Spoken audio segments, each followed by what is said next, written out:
Lesson 6. The Vagabond. Robert Louis Stevenson. Let's start.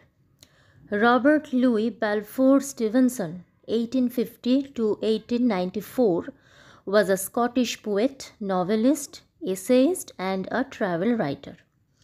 Robert Louis Balfour Stevenson জীবনকাল 1850 থেকে 1894 খ্রিস্টাব্দ।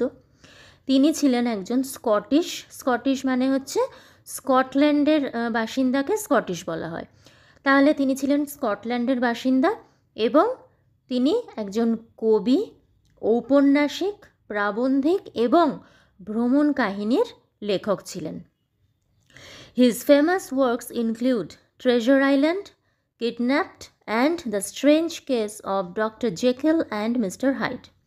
তার অন্যতম কাজগুলির মধ্যে হলো কয়েকটি দেওয়া আছে, ট্রেজার আইল্যান্ড, কিডন্যাপড এবং the strange case of doctor jackal and mister hide.